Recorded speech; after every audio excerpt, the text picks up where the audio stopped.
good evening, everybody, and thank you for joining us for our game developer interview. Really looking forward to tonight with our good friend Ian Fish. But before we get into redeeming the road, EQ Games, publishing, and everything else in the world, oh yeah, you can see me here in the darkness of the GGDA mothership beaming at you. Let's go ahead and go through a few announcements. First of all, as always, thanks to our Patreons who make this possible. Stephen Coffey, who joined us at SimFest this very past weekend. Burton Posey, Lee Friedman, James Simpson, Trey Carpenter, Joe Casava, who also joined us at SimFest this past weekend. Great event. We've been loving putting up the news from it. We have with us Ian Fish. You can see him in the background there, saying hello. Remember to follow us on our social media channels, Twitter at ggda_org, the Facebook group ggda.org, and of course our Discord server. Contact us for an invitation. You can get our merch at cafepress.com/ggda, and the most important news we just announced was that Extra Credits James Portnow will be one of our Siege keynotes this year, so that'll be a great event, October 5th. Join us again next week when we have an excellent presentation by Blue Hat Zach on integrating Blender and Unity, and then our big Unity presentation by James Simpson on the 31st. Usually we'd run a commercial at this point, but that commercial is missing from this computer. So instead, we're going to have the great pleasure of jumping right into the interview. So Ian Fish has been working in the game industry for a bit now, and he's come up with a pretty interesting model for EQ Games, where they take games that have a great deal of potential and really blow up that potential. Fill what the game could have been all along. So Road Redemption, which you see on the screen right now, is one perfect example thereof. We're going to talk... Yeah, no, go on. And we're going to talk a little bit about Road Redemption, but first, I wanted to talk to Ian about his experiences and his journey as a game developer. Ian, you want to talk a little bit about what got you into this area to begin with? Sure. Just to clarify, Road Redemption was not an example of a game we found and kind of acquired. Road Redemption is something we made from the ground up. Oh, I apologize. Yeah, that's cool. So this is kind of our big project over the last few years. But before Road Redemption, I worked for Gameloft, back when the cell phone, before iPhone apps. So, Java 2 mobile edition, stuff like that. Really kind of crappy games that had to run on a bunch of different devices with really crappy processors. So, and not only were they crappy devices with crappy processors, but you weren't coding on them natively. You weren't making C++ code for their specific chip. You were making code that runs on a Java virtual machine. So it's like a terrible processor and then inefficient code on top of that. But that was the only way to make it work, because you had, thousands of different devices with different hardware, so you had to have that common denominator of Java. So, but it was interesting. It was really working within a lot of constraints. A lot of phones, you couldn't hit 2 inputs at the same time. So you couldn't have, like, for instance, run and jump. Instead, a lot of these games for Gameloft, you had to press the diagonal up direction to jump forward, stuff like that. So, it was interesting. Okay, so on Slack. So then also, after that, I worked for a company called Energized, which was in Baton Rouge, Louisiana. And that was one of the first Unreal 3 engine games. Once they started licensing it to other developers, we made a football game, and American football, college football, and it was not very good. It's a very bad game, but it gave me some good experience learning the Unreal Engine. And then I went to Pyro Studios in Spain. And by the way, Energized, they don't really exist anymore. So anyway, then I went to Pyro Studio in Spain, worked on a title, also with the Unreal 3 engine. It was a police third-person shooter that was never picked up by a publisher, but it was a very standard cover-based kind of thing. We're talking about 2009, 2008. So like every game at that time kind of followed the same formula of, this linear Gears of War style Call of Duty type thing with these, cutscenes and action set pieces, quick time events, that kind of thing. It was like that. But it was really fun working on the AI for that. And then worked on a game called Planet 51, also for Pyro, based on a movie. Also Unreal 3 engine. That one was open world, which the Unreal 3 engine really wasn't made to do. So to make that work, yeah, I mean, now you have open world Unreal games, but at that time it was really, really difficult to do. So you ended up having to create all these little streaming zones to load in the next chunk of the world, meaning it was an open world, but it had, by design, it had to be really closed off with a bunch of like corridors, like a maze. And you'll see that in other Unreal 3 engine games at the time, like for Xbox 360. So, another kind of handicap is it was an open world driving game, but you had to make the cars drive slowly enough that the game had time to stream in the world as you drove. So, it's a driving game, but you're probably moving at like 20 miles per hour. Yeah, so, it really wasn't the best design. It shouldn't have been an open world game. Basically, it would have been a fine, closed off linear driving game. Could have actually had some speed. Anyway, so then we started up EQ Games. We made this game Defy Gravity, which you can see on the screen there. It's pretty basic, but it's early days of Steam when you had maybe 5 titles a week on Steam instead of 30 a day. So it actually sold pretty well, despite kind of looking, I don't know if you can see, pretty basic. Defy Gravity is what it was called. And that was made with XNA, so, C# XNA. Then we moved on to Unity, and we did a Kickstarter for Road Redemption. We raised about $180,000 to kickstart its development, and we made it. Excellent. So I can tell you miss XNA horribly. Yeah, I mean, it was fun. There's a lot of stuff, obviously a game engine would handle that you had to kind of code yourself in XNA, scaling the screen, stuff like that. A lot of that stuff, but, it's fun. Yeah, there's a lot of gnashing of teeth and wailing when XNA disappeared into the dustbin of old languages, but I don't. Yeah, I think if you were still using XNA at that point, then there was something wrong with you. I've worked with these developers that, refuse to learn new tools, and it's really frustrating. For instance, when I was working on that police game at Pyro Studios with this brilliant lead developer, and he just had no interest in learning the Unreal Engine, and he would prototype stuff in this MS-DOS creation thing that he'd been using for years, but he wouldn't learn Unreal, and that was super frustrating. Right. And I always we're using Unity now. If it starts to become that Unreal is just that much better, then we would switch. We wouldn't just keep using the tool we're familiar with forever.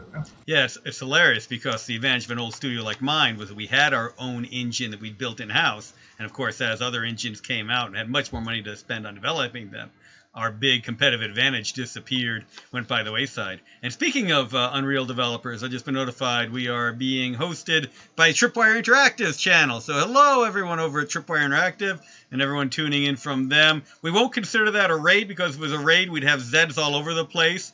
And Ian and I would both be pulling out weapons and taking care of them. But glad to have you all join us. If you're just tuning in now, this is our interview with Ian Fish of EQ Games discussing game development and Road Redemption.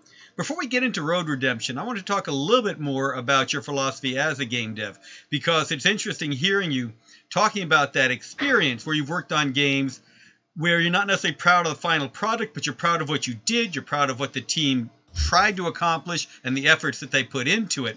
If it didn't always show in the final product. And you talk about Defy Gravity on the screen now looking dated, but it's still obviously something you're proud of. You got it right up here next to Road Redemption. You're very happy to be showing it off. As a game developer, what do you think it is that keeps that passion going? Because there are times when this really becomes a grind. Yeah, well, I think it's a few things. I mean, personally, I like forming these relationships with other companies like Tripwire because, it kind of makes it so it's not just me who has all the faith. And, I don't have to get those moments of insecurity where, like, what if the idea is not good? Like, nobody else is believing this idea but me, but what if I'm wrong?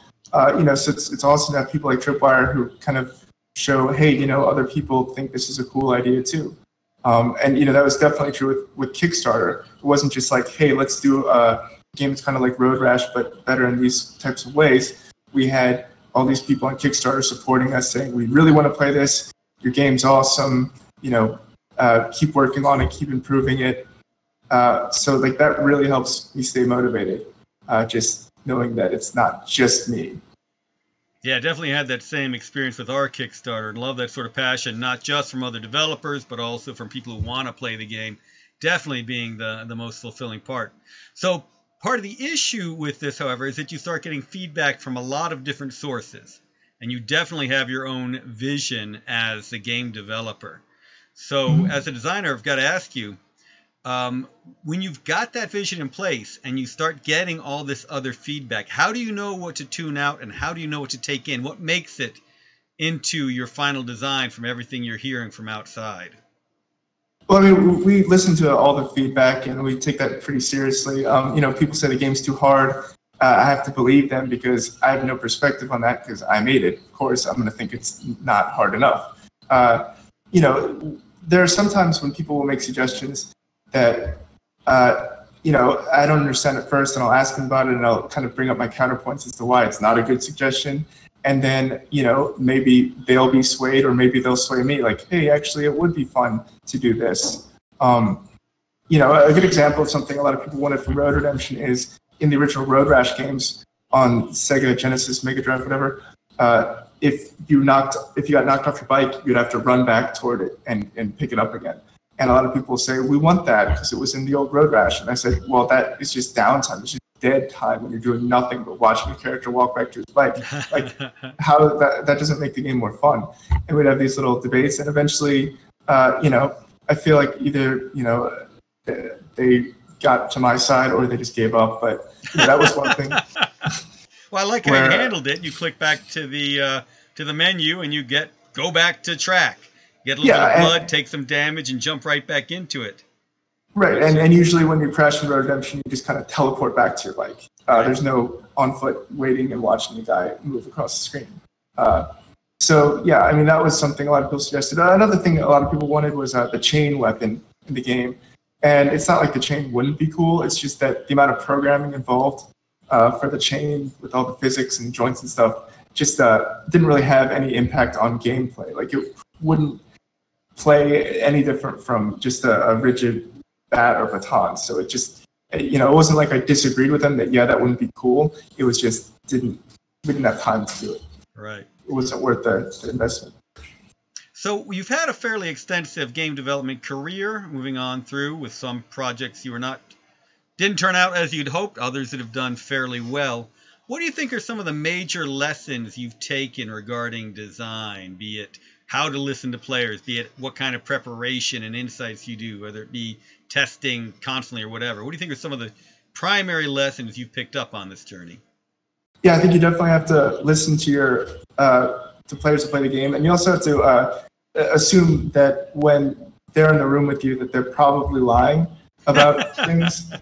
They're going to say, "Oh yeah, your game's great. Oh, I would definitely buy this," but it's usually not true. So, watching them play is incredibly valuable because you can see what they get and what they don't get. And what you think is intuitive turns out to not be intuitive at all. And then you have to put in more tutorials or whatnot. But when it comes to feedback of whether it's fun or not, you can't really listen to people that are in front of your face. You have to, be it at a trade show or, somebody bring it to the studio to test. You have to look at the reviews. And the forums, because those people don't care about you at all. They don't know you. They're just pissed off that they don't like your game. So that's why I think early access is incredibly valuable, because we just released the early access version, which we thought was fun. We would have found out that it was too hard, that it didn't run on a lot of people's computers, that the things we thought were obvious were actually really unintuitive. So I would say, you got to play test a ton, and you've got to really listen to that player feedback. And when you say play test a ton, you mean not just yourself sitting on playing, testing it, but getting it to other people's hands who haven't tried it. Yeah, exactly. In fact, we did a GGDA play test with you, and it was great just watching you watch them and gauging their experience from behind. Yeah, and watching videos. I've always tried to make a point to set up these play tests. Like at other companies that I worked at, I'd be like, we need to play test the game, and they would say like, okay, we'll bring in this person, we'll sit next to them. Like, no, we need to set up a room with a camera on them and a camera on the screen and a microphone, and we need to lead. And when we do that, we get such different feedback than if we're standing there. And then we would watch the video afterward, and all the devs would like be talking crap about the play testers, like calling them idiots and stuff. But I think they got the message that, hey, this game needs more tutorials, or this part isn't clear, this part is too hard, etc. Yeah, that was a great thing with playtesting tabletop. You always did it face-to-face, and you really learned quickly that they're never idiots. If you left something out that they would enjoy, you're the idiot. If you made the game in a way they wouldn't have fun with it. And with that said, let's go ahead and jump into Road Redemption. I want to show folks what you have, and if you can talk a little bit about the design, how you changed things along the way, and parts that you're particularly proud of, I'd love to see that. And let's transition this so that I'm a lot smaller and the game's a lot bigger. There we go! You can barely see me in the corner now. We got much more Road Redemption to enjoy. Hey, even Ian's getting tiny now. There we go. Yeah, and if anyone has any questions as we play, I'm trying to look at the stream, so just let me know. So I'm going to go to the campaign, and it's a roguelike. The game is a roguelike, which means when you die, you have to start over. And that we decided to do that when we played the game Rogue Legacy. You familiar with that one? I am not, actually. Road Rash, definitely. Yeah, well, Rogue Legacy is this kind of Castlevania Symphony Night type game, Metroidvania, where it's a roguelike. So every time you die, you have to restart with nothing. Kind of, you do progress over time, and we played that. We loved it. Do that with Road Redemption, because originally we were gonna make it more like a just a standard racing game with a series of levels you have to beat. And then we did that, but then you got some friendlies out there. And we did that, but then we realized, this creates some problems with a racing game. If you're talking about like a Symphony Night type, Metroidvania game, if you have to restart and you have to go through the early levels, like in Dead Cells, that's a good example. Right. You can just blaze through them. You can go through them really fast because you're good, you're experienced, whatever. But in a racing game, you still have to get to the end of the track. So like if the early levels are really easy, if the racers are really easy to beat, it's kind of boring. So we've quickly learned that we needed to put in the skill tree after you beat or after you die, the ability to skip to later levels in the game. So that was something we learned. So I have this gun, and a lot of people don't like the guns. They're intentionally very hard to use. Well, okay, it's not like we make them harder. We just use the right joystick like any third-person shooter. We don't do any like auto-centering thing. So like this is I don't know how else you would do it to have the same amount of freedom where you can just do it anywhere, but it's not easy to do. But we also make the guns very powerful, and we have a lot of auto, especially if you're using a gamepad. So it's kind of a balance between really hard to use but really powerful. But a lot of people are just like, how do you expect me to drive and aim a gun at the same time? Well, I have no trouble with the pipes and knives, but that's part of the skill of it. You are racing along. And I did notice you had to lead even with the pipes and knives. You had to lead your attack, time it. Yeah. Absolutely. Really well.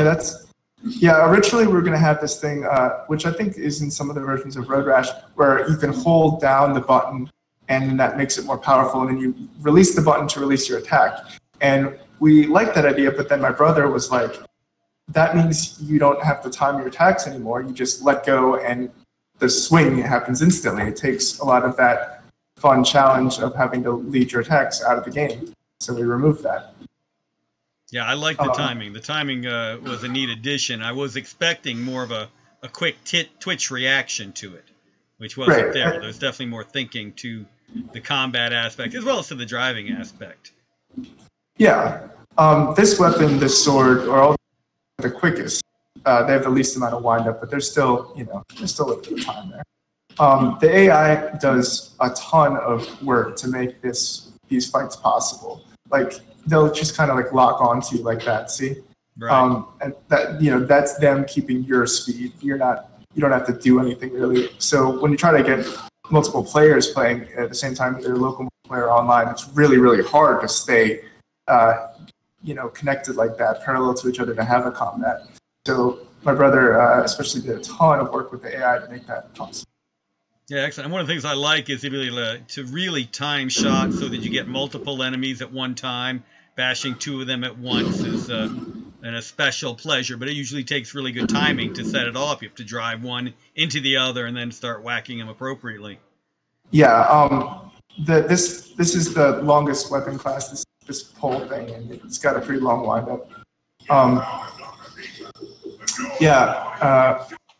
We also went through a bunch of different weapon systems. We had a system where weapons broke, after a few shots, kind of like Zelda Breath of the Wild.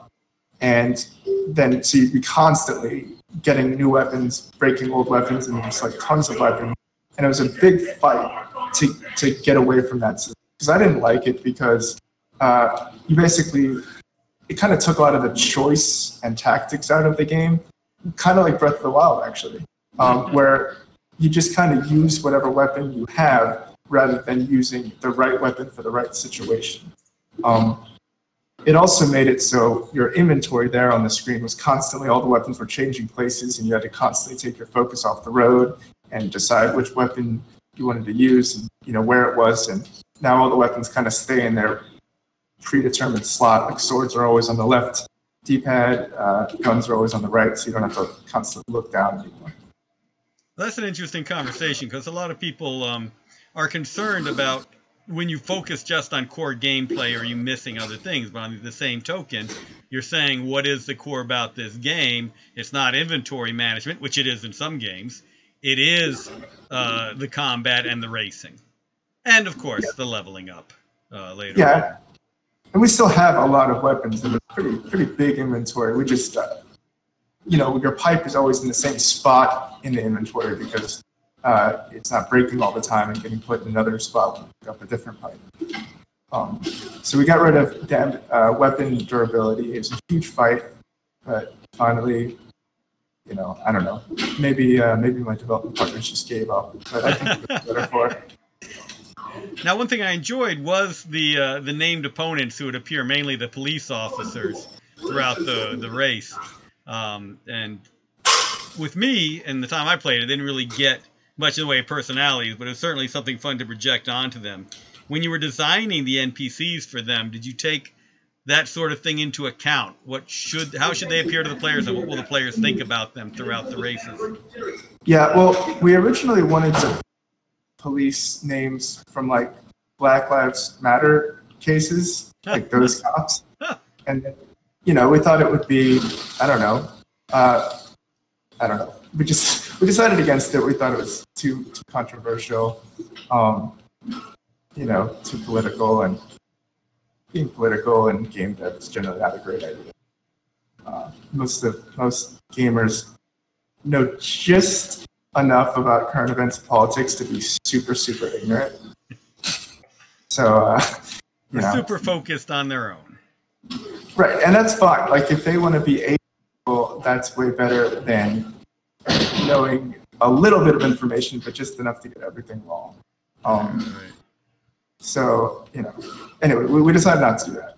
Of course, I'm a person who's always taken characters from history and current events and slapped them in my games, so I'm always in favor of that in some way. Yeah, well, I think there's definitely an audience for that is knowledgeable, but our game is obviously appeals to a broader audience. So let's talk about some of the racing mechanics. I mean, obviously you have the turbo boost, and you can do motorcycle upgrades as you go along.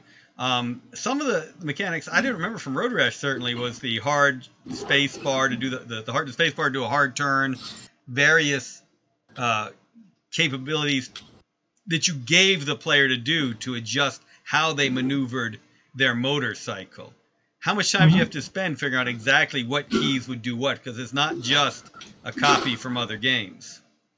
Yeah, I mean, there's an incredible amount of iteration when it came to motorcycle controls and physics, a bunch of different systems.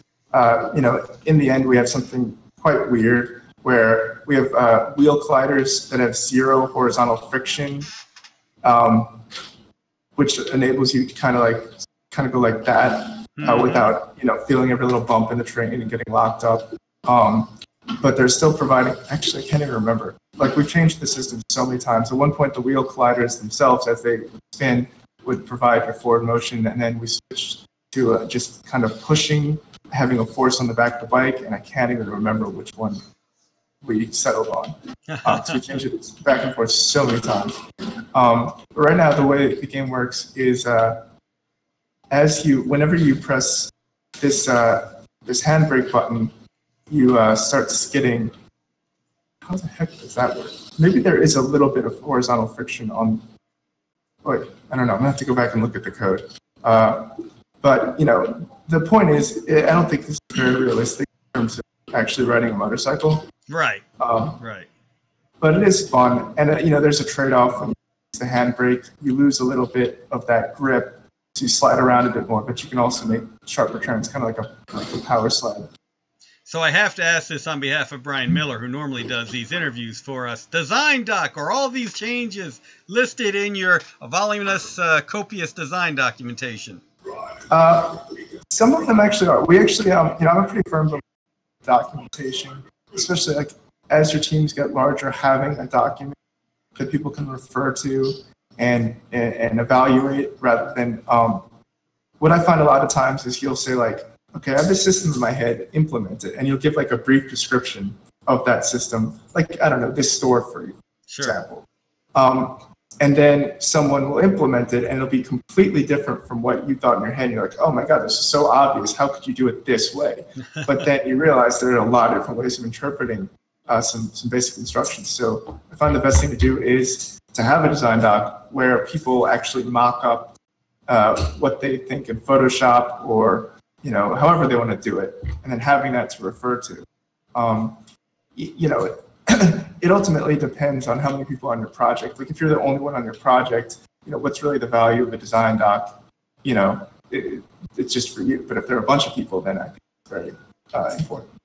Right, and I love that you're including the equivalent of the wireframes of these screens. That was what I always considered one of the core roles for the game designer. Not just what screen leads to what, but how the screen should lay out to be consistent. I'm not an artist, but I at least want a consistent feel for the player. And that's what I should be understanding, how they'll understand more quickly, intuit what each screen is supposed to do, how they all connect and the like. And yeah, Brian will be very happy to hear you say you still use and update your design docs. I definitely try to, but that is one of those issues where you'll suddenly realize you left out that critically important decision, and now you have to remember which way you decided, friction on front or not. Yeah, well, I also really, really believe document code, like kind of maybe to an absurd degree, where like, I want, oh, sorry, yeah, we're trying to test a build today. We're gonna update the online multiplayer. Anyway, excellent. Yeah, I think that what I find is that I've actually read this, that people when they get onto a new project, their first instinct is to rewrite all of the code. Right. Even if the code is perfectly fine, it's just not their code, and they don't want to. They think it's not as good as the way they could make it. And, that comes down to the fact that it's usually easier to write code than read it, which is not something a lot of people maybe are aware of. But that's generally what happens. So, I like to comment crap out of my code. So that way, a new person comes on the team. I don't have to stand over their shoulder and explain how everything works. They can look at the documentation. Even sometimes if it's something really complicated with physics or like, ray traces or stuff like that. Sometimes I'll even kind of upload something to like Imgur and put the link itself in the code comment so they can get a visual of what I'm talking about. Well, let's keep playing this and talk about that, because part of your model has been to work on other games that didn't start with your studio. And I would have to believe that part of that desire for good documentation and good code commenting comes from having to deal with code that wasn't. And actually, it comes more to code from our own team that wasn't. Like, it's 3 a.m., there's a bug, and I need to fix it, and I don't understand how, this particular AI system works. Or like, it's not even all about comments. Sometimes it's just about naming variables or functions precisely. Or sometimes it's deleting a function that you're no longer using or a variable you're no longer using. Another thing. But yeah, in terms of our other business of acquiring other games, basically what happened was before Steam Spy came about, we kind of had a system where we were looking at millions of profiles and trying to estimate how many sales each game had, right? Which is basically exactly what the Spy guy was doing, just like use the Steam API. Right. And then we're like, okay, we have all this data, what are we going to do with it? So we approached some companies that sell data, and they're like, oh yeah, this is really cool. How about we trade our data on mobile games for your data? It's like, why do we want data? We want money. We don't want data. We have data. So then it's just like that didn't seem to go anywhere. And at the same time, we had Defy Gravity, and we had marked it down really cheap just because to see what would happen, and it sold really well. And we realized that a lot of people were just buying the game to then mine the Steam cards and then sell them for a profit. And we're like, wow, we need more games because a Steam account can only mine one game and then has the cards, then has to move on to the next game. So we need more games. Okay. So then we looked on, used our tool to find out how much a game was earning and how much would they expect to earn in the next 1 or 2 years. And then we contact those people, and we would make them an offer commensurate with that and say, hey, we'll give you this money right now, up front. It's 1.5 to 2 times more than you would otherwise earn based on sales, and we'll give it to you right now, and we'll give your game back in 2 years. And that's what we did. Excellent. All right. And a lot of times we'd fix the games up. Because obviously a better game's going to sell better than a worse game. So we'd play the game and be like, we're not going to do this deal unless you reduce the health on these enemies by 50% because they're bullet sponges. It's not fun to sit there shooting a shotgun at the same guy. Or we're not going to shoot this game unless you make the code so it's not frame rate dependent. I don't want to walk faster because I have a better computer. Stuff like that. Yeah. Innovative model there. Yeah, we haven't done it so much recently, and that's mainly just because we're so busy doing other things. We barely have any bandwidth to do that. But, something we might get back into. All right. Well, 2 comments from Twitch. Beanborg says, read politics and games. I used to be against it, but I've come to realize games are a medium just like books and movies, and it makes me look at so many game controversies in a different light. For example, female soldiers in the battlefield and so forth. Yeah, one of the interesting ones I saw was when the Red Cross got involved in first-person shooter games, tried to say, hey, put in some impact if they don't follow the rules of war. What would happen to the soldiers if they didn't follow the actual rules of war that everyone has agreed on? Also, I really like the rear mirror at the top. Now I'm not sure as to why I haven't seen that in other racing games. Yeah, I really like that. And now, especially with Unity, it's so easy to do those cameras. Is that why you implemented it? Yeah, well, we did it for a few reasons. One is because, we have these pipe bombs, and you drop them and you want to see what happens. Also, a lot of times, if you kick somebody, they're going to be knocked into a tree or a building or something and die, and you kind of want to see the result of that in the rearview mirror. We just thought it made the game a lot more fun to get that feedback to know, you're not just dropping pipe bombs and hoping it dies. See it happen. It doesn't really impact performance all that much because, there's no post-processing going on in that rearview camera. Right. So you know, people assume that if you turn that off, the frame rate would get a lot better. That doesn't really seem to be. It's more the main stuff that's happening on screen that's driving down the frame rate. Right. It's so easy to do those cameras now as well. That's why you're now seeing more of those look through the security camera and so forth. Yeah. I don't know how easy it is on Unreal. I know it's really easy on Unity, but I've heard that like just doing a simple split screen is kind of hard on Unreal. I'll speak from Unreal Tournament, which is a long time ago. It was a big pain. We tried to do exactly that, where we'd use security monitors, and you could watch, and that was a significant chunk of coder time to get that working correctly. Which was unfortunate. It might be a lot easier now. I guess let's ask that on design, and then we'll go into the publishing deal. Unreal has gone through a lot of iterations, and you played with a couple different versions of it, right? Yeah, mostly Unreal 3. You know, we moved to Unity because, you know, at the time it was cheaper, and I'm still liking Unity. I think they upgrade Unity a lot. Like, I think, you know, it's eventually going to be on par with Unreal in terms of like graphics, performance, and fidelity. And it's, you know, ultimately, when you're making a game, you bring on a coder like from GA Tech or something, and they can either learn Unity from scratch and be, you know, productive within a few weeks, or learn Unreal from scratch and be productive in, like, I don't know, 6 months. Right. I don't know. So it just seems, you know, better in that respect. So yeah, I don't know. There's another game we're working on right now. It's very physics heavy, so I think Unity is probably a good choice for that one too. All right.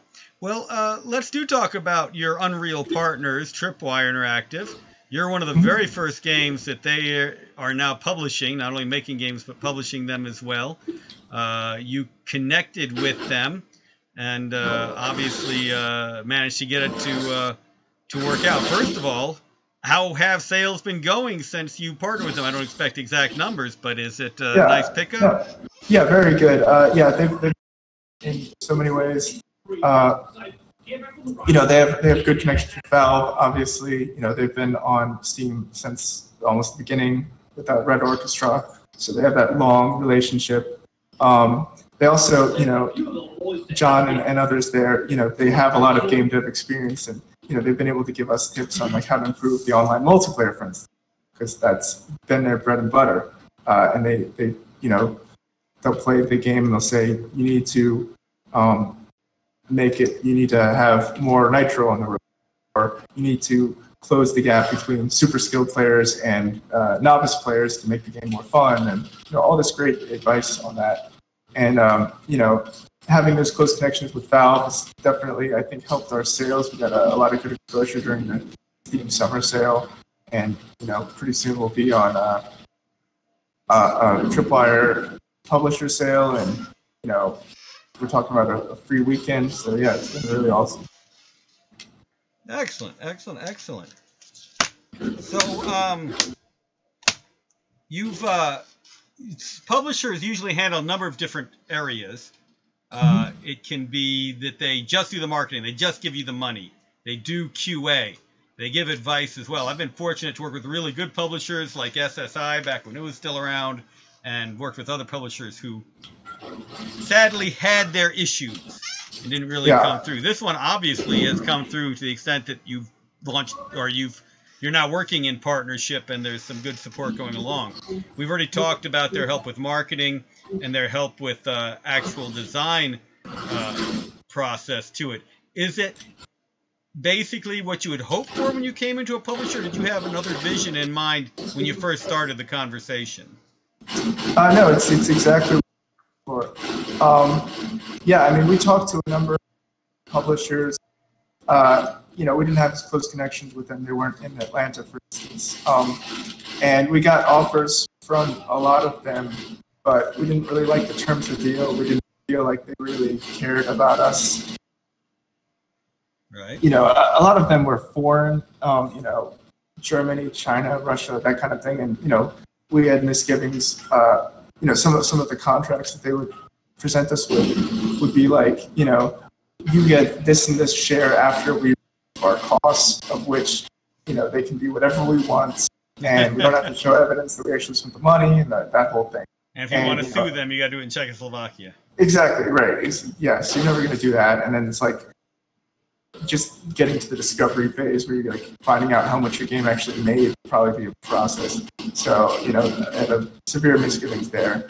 But yeah, no, Tripwire has been great at a deal where everybody benefits, and I mean, I think that their game, Maneater, the shark game, God, I hope I got that title right. I think that's going to be really awesome, and it's the kind of thing that you see a trailer or an article, and you're like, I want that. The concept grabs you right from the concept alone. Right. Now, Tripwire is kind of new to publishing other people's games. They've obviously been self-publishing very successfully for a while. They worked with some other partners like The Ball a long time ago. But it's been a few days for them, so they've been publishing other people's games. So you'd expect them to have a bit of a learning curve as well. Do you felt you were in a position to help them, to teach them along the way?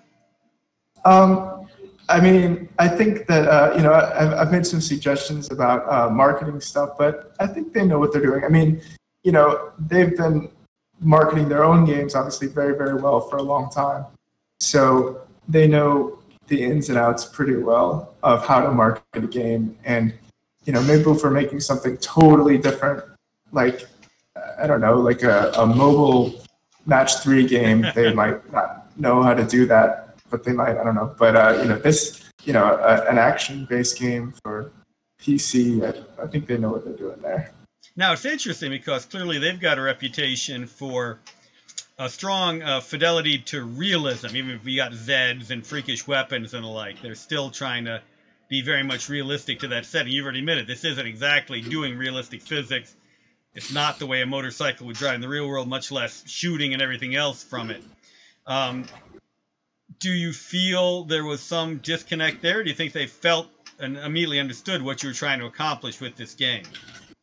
I think they got it. If they had misgivings about that, they haven't told us. But I think when it comes to Road Redemption, if you look at a screenshot or if you look at even the trailer, you don't get the impression like that this is a cartoony game. Right. It's not like Fortnite or Mario Kart or something like that. Like, we wanted a realistic aesthetic. It's obviously a lot cheaper to do it that way too. Because you don't have to like design every asset from scratch. Just grab them from the asset store or TurboSquid or something. Yeah, but you have got a few levels that definitely stretch the realm of reality, which are some of my favorites, of course. Yeah, we tried. Yeah, like on the trailer, you'll notice we try not to show that stuff. Like right. Like these energies with these these enemies with these power ships and stuff. Even though or like grappling hooks or jump jets. Even though I think they make the game better. And by the time you get to that point in the game, you're like, hey, this is cool. We don't want to alienate people right off with it. Nobody's complained like, oh, I thought I was getting a realistic game, but now it's got this sci-fi stuff. Because I think by the time you encounter that stuff, you're ready for it. You're ready for a little bit of a change up. Well, excellent. Let's talk about the trailer and the like on the marketing side. So you had some of that stuff up before you started dealing with Tripwire. Did they recommend changing things, adding more? So they've helped with marketing like on Twitter and stuff like that, and to their fan base, and we're doing cross promos with them and stuff. We haven't done any new trailers. We're talking about it. Trailers are a lot of work, probably now. It's because like if you look at the trailer, it's all these angles that aren't possible in the real game. And, I think we shot the trailer in like 0.5 motion, 0.5 speed, double the speed because to make sure that you have that amazing frame rate, even though we're using a capture device and stuff. It's a lot of work. Right. But yeah, we'll probably do another one. Yeah, good trailers usually are. Now, you talked about the proximity, and obviously as a Georgia Game Developers Association, we love to see one Georgia company investing in the success of another Georgia company. But was that proximity, that ability to visit each other's offices daily if need be, was that a significant advantage? I mean, certainly with our publishers mostly being on the West Coast, we would have a few visits during the life of the project, but maybe 3 to 4, not monthly, much less weekly. Yeah, I mean, it was important to me, definitely. But, we had an offer from a Silicon Valley, San Francisco publisher. And, you know, I was like, okay, I don't know, do these guys even care about us? You know, I don't know. Yeah, it's nice to have that like local connection where you can tell, you know, we're probably going to be a priority to them more than we would to like some big publisher that meets us like twice in our life. And, you know, it might just be a one-off deal instead of, you know, hopefully with Tripwire, they like what happens with Road Redemption and they want to keep working with us. Excellent. Any Zeds going to show up in Road Redemption? What's that? Any Zeds or zombies going to show up in Road Redemption? Yeah, we're working on some cross promos for Killing Floor. Excellent. Yeah, Looking forward for the Christmas version when they wear Santa Claus hats on bikes. Zombies, Santa Claus hats on bikes on Road Redemption. That sounds good to me. So any other announcements on that front that you can make? New stuff coming out, exactly what those cross promotions will be? Anything along those lines? Yeah, I mean, we're doing some cross promotions with you know, Road Redemption characters or a Road Redemption weapon in Killing Floor 2, and you know, a Killing Floor 2 character in Road Redemption. So this will be really cool. Maybe it part of the sales of the new weapon in Killing Floor? Because that's a huge player base. I don't know about that. But yeah, and, you know, we're doing some other stuff. I can't talk about, you know, they'll make an announcement at a later date. Well, you're certainly working on future projects, and I don't know whether you can say whether any of those are something you do with Tripwire or not, but based... Pardon? No, go on. Based on the publishing experience you've had with them, are there changes you're going to make to those games you have underway now that you wouldn't have been making if you hadn't had that publishing deal? So the stuff we're making now is, you know, some more stuff with Tripwire, Road Redemption related, and then also a Road Redemption version for a company called Gamblit that's going to go into a lot of casinos in the West Coast. And yeah, they make, you know, there's kind of this new venture where they're bringing more video game type stuff to casinos. Right. Big push from the casinos.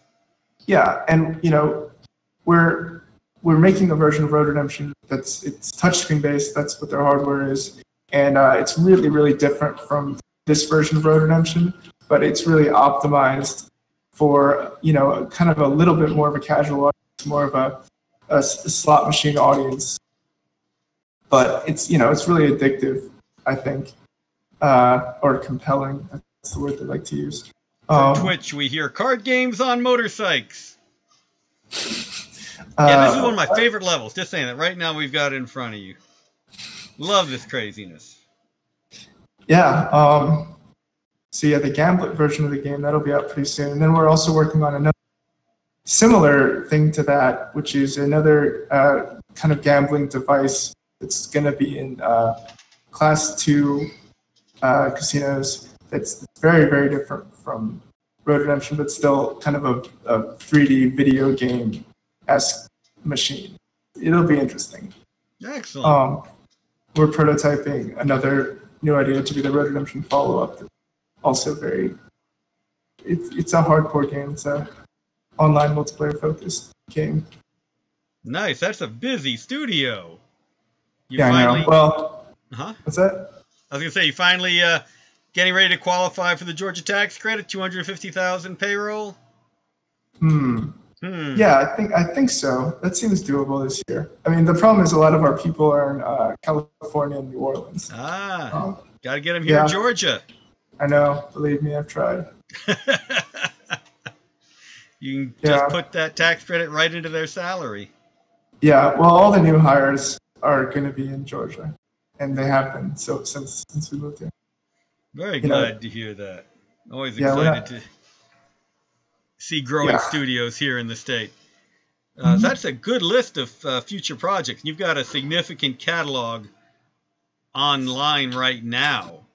Do you find you have much problem managing them? Everyone, do they get the attention they need?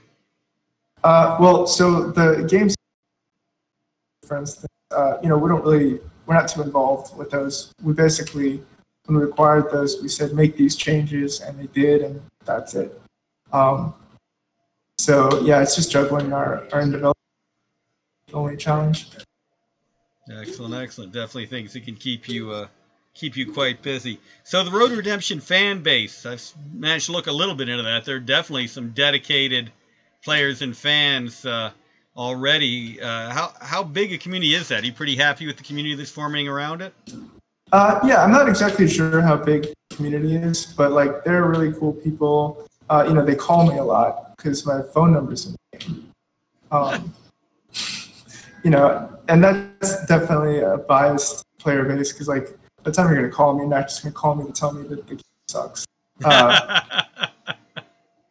Yeah, but so that's cool. And a lot of the people, at least the ones that write reviews, seem to be familiar with Road Rash, which is obviously the inspiration.